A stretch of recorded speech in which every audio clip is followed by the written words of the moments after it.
নমস্কার বন্ধুরা, বম্বা kitchen with village ফুডের নতুন রেসিপিতে সবাইকে অনেক অনেক স্বাগত জানাই। বন্ধুরা, আজ আমি আপনাদের সঙ্গে একটি নিরামিষ জলখাবারের রেসিপি শেয়ার করব, যেটা আপনারা যে কোনো নিরামিষ দিনে জলখাবার হিসেবে বানিয়ে খেতে পারবেন।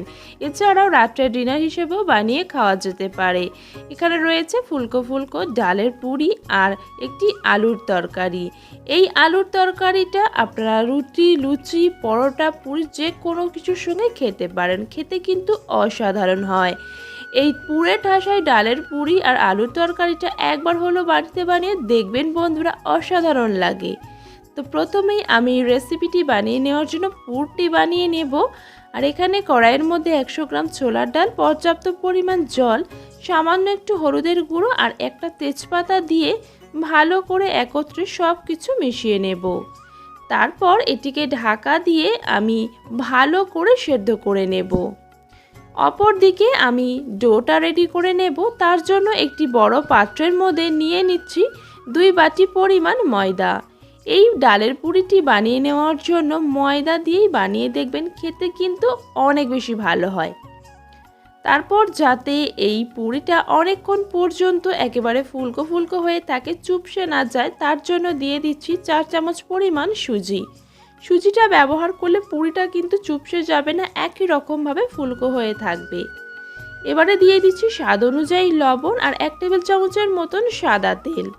সব কিছু একত্রে ভালো করে মিশিয়ে নিয়ে ময়ামটা দিয়ে নিতে হবে। ময়ামটা দিয়ে নেওয়া হয়ে গেলে এখানে ডোটা আমি উষ্ণ গরম জল দিয়ে মেখে নেব। তার জন্য প্রথমেই দিয়ে দিচ্ছি 1 বাটি পরিমাণ জল। আর জলটা দিয়ে দেওয়ার পর একটি বড় চামচ দিয়ে প্রথমে মেখে নেব। ডোটা কিন্তু আমাদের শক্ত করে মাখতে হবে, নরম করে মাখলে কিন্তু পুরিগুলো নরম হয়ে চুপসে যাবে। 1 বাটি পরিমাণ জলটা দিয়ে দেওয়ার পর আবারও হাফ বাটি পরিমাণ জল নিয়েছিলাম, তার থেকে অর্ধেকটা পরিমাণ জলের মধ্যে দিয়ে দিলাম। তারপর মেখে নিতে নিতে দেখবেন যখন এরকম ডোতে পরিণত হয়ে আসবে, তখন হাত দিয়ে ভালো করে মেখে নিতে হবে। আর ততক্ষণে কিন্তু এখানে ময়দাটা ঠান্ডাও হয়ে যাবে। হাত দিয়ে মাখতে মাখতে খুব সুন্দর করে একটা সফট ডো রেডি করে নিয়েছি। এবারে ওপর থেকে দিয়ে দেব 1 টেবিল চামচ পরিমাণ সাদা তেল। আর তেলটা দিয়ে দেওয়ার পর আবারও ভালো করে সব কিছু মিশিয়ে নিতে হবে। ভালো করে ডোটা রেডি করে নেওয়া হয়ে গেলে এই ডোটিকে আমি ঢাকা দিয়ে কিছুক্ষণ রেস্টে রেখে দেব। আর এদিকে আমার ডালটা কিন্তু ভালোভাবে সেদ্ধ হয়ে গিয়েছে, একেবারে নরম হয়ে গিয়েছে। এবারে এই ডালের মধ্যে আমি দিয়ে দেব কিছু মশলা। প্রথমেই দিয়ে দেব স্বাদ অনুযায়ী লবণ, হাফ টেবিল চামচ জিরের গুঁড়ো, হাফ টেবিল চামচ ধনিয়ার গুঁড়ো, সামান্য একটু লঙ্কার গুঁড়ো আর সামান্য গরম মশলার গুঁড়ো। সমস্ত কিছু মশলা ভালো করে মিশিয়ে নেওয়া হয়ে গেলে সামান্য একটু চিনি দিয়ে দেব, এতে টেস্টটা খুব সুন্দরভাবে ব্যালেন্স হবে। ভালো করে মিশিয়ে নিয়ে একটি পাত্রে নামিয়ে নেব। এবারে একটি ফোড়ন দিয়ে নেব। তার জন্য কড়াইয়ের মধ্যে দিয়ে দিলাম সামান্য পরিমাণ সরিষার তেল। একটা শুকনো লঙ্কাকে কয়েক টুকরো করে নিয়ে নিচ্ছি। আর দিয়ে দিচ্ছি 1 টেবিল চামচের মতন জিরে। এই দুটো উপকরণ ভালো করে ফোড়ন দিয়ে নেব। তারপরে আগে থেকে রেডি করে রাখা ডালটা এর মধ্যে দিয়ে দেব। এবারে এই ডালটিকে ভালো করে নাড়তে নাড়তে একেবারে শুকনো করে নিতে হবে। মিডিয়াম হিটে কিছুক্ষণ নাড়তে নাড়তে দেখবেন ডালটা বেশ খুব সুন্দরভাবে শুকনো হয়ে এসে ঝুড়ো ঝুড়ো হয়ে যাবে। ঠিক এইভাবে ডালটাকে রেডি করে নিতে হবে। পুরটা কিন্তু রেডি হয়ে গেছে, তবে কিছুক্ষণ ঠান্ডা করে নেব। অপরদিকে আমি আলুর তরকারিটা রেডি করে নেব। পুরটা ঠান্ডা হতে থাক। তার জন্য কড়াইয়ে 2 টেবিল চামচ সরিষার তেল আর দিয়ে দিচ্ছি 1 টেবিল চামচ পরিমাণ 5 ফোড়ন আর একটা শুকনো লঙ্কাকে 2 টুকরো করে দিয়ে দিলাম। এই তরকারিটা বানিয়ে নেওয়ার জন্য জিরেও দিতে পারেন, তবে 5 ফোড়ন দিলে টেস্টটা অনেক বেশি ভালো আসে। তারপর মিডিয়াম সাইজের করে কেটে রাখা, ডুমো ডুমো করে কেটে রাখা আলু এর মধ্যে দিয়ে দিলাম। দিয়ে দেব পরিমাণ মতন লবণ আর সামান্য একটু হলুদের গুঁড়ো দিয়ে ভালো করে কিছুক্ষণ সময় নিয়ে আলুটাকে ভেজে নিতে হবে।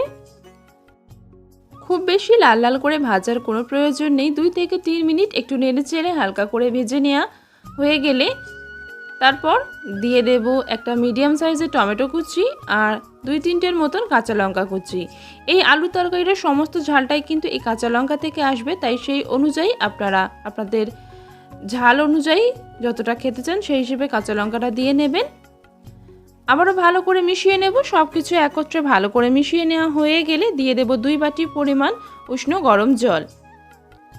আর যে কোনো তরকারির ক্ষেত্রে উষ্ণ গরম জল ব্যবহার করে দেখবেন বন্ধুরা, সেই তরকারির টেস্ট কিন্তু অনেক বেশি ভালো আসে। সব কিছু ভালো করে মিশিয়ে নেব। তারপরে ঢাকা দিয়ে একেবারে আলুটা ভালো করে সেদ্ধ হয়ে যাওয়া পর্যন্ত রান্না করে নেব। কয়েক মিনিট আমি রান্না করে নিয়েছি আর আলুটা একেবারে ভালোভাবে সেদ্ধ হয়ে গিয়েছে।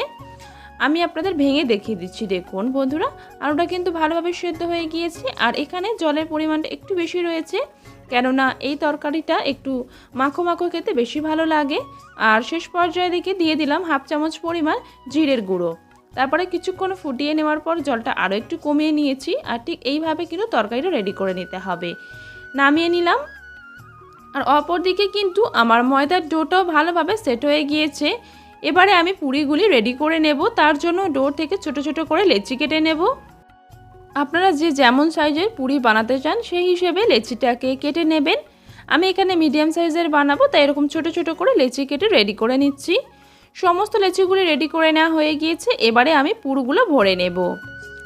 আর ডালের পুরটাও কিন্তু এখানে একেবারে ঠান্ডা হয়ে গেছে। ঠান্ডা হয়ে গেলেই কিন্তু পুরটা ভরে নিতে হবে। তো প্রথমে একটা লেচি নিয়ে প্রথমে বাটির মতন আকৃতি তৈরি করে নেব। আর এইভাবে বাটির মতন খোল তৈরি করে নেওয়া হয়ে গেলে অল্প করে ডালের পুর এইভাবে দিয়ে প্রথমে ভেতরের দিকে চেপে দেব। তারপর ওপরের দিক থেকে এইভাবে মুখটাকে বন্ধ করে দেব। এই পুরিগুলি বানানো কিন্তু খুবই সহজ, একেবারে কম সময়ে বানিয়ে নেওয়া যায়। একটু ভালো করে দেখে নেবেন, তাহলে আপনারাও খুব সহজে বানাতে পারবেন। মুখটা বন্ধ করে নেওয়া হয়ে গেলে আবারও লেচির মতন করে গোল করে নেব। আবারও একটি আমি আপনাদের সুবিধার্থের জন্য কাছ থেকে দেখিয়ে দিচ্ছি।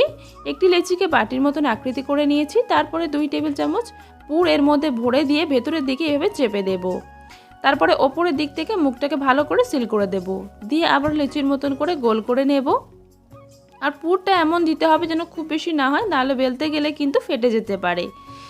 একটা লেচি নিয়ে নিয়েছি বেলে নেওয়ার জন্য। সামান্য একটু ওপর থেকে তেল ব্রাশ করে নেব। তারপর এভাবে হালকা হাতে বেলে নেব। এইভাবে আমি সমস্ত পুরিগুলিকে বেলে নিয়ে রেডি করে নেব। তারপর গরম তেলের মধ্যে দিয়ে পুরিগুলিকে ভেজে নেব। আর তেলটাকে কিন্তু খুব ভালো করে গরম করে নিতে হবে। তারপরে তেলের মধ্যে পুরিটা দিয়ে দেওয়ার সাথে সাথেই দেখবেন কিছুক্ষণ পরে একেবারে ফুলকো হয়ে উঠেছে।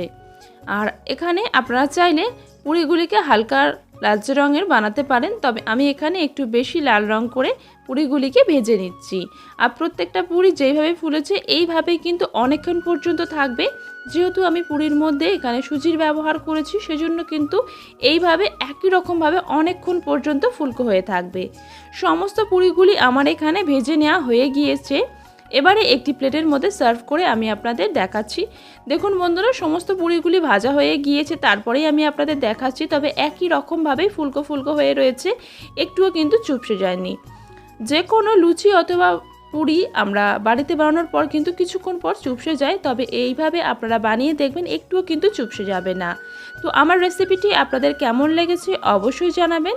যদি ভালো লেগে থাকে একটি লাইক দিয়ে দেবেন। আর অবশ্যই কমেন্টে জানাবেন যে আপনাদের রেসিপিটি কতটা ভালো হয়েছে।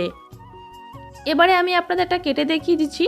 দেখুন বন্ধুরা, ভেতর থেকে একেবারে কিন্তু পুরে ঠাসাই হয়ে রয়েছে, কিন্তু বাইরে থেকে একটু ফেটে বেরিয়ে যায়নি।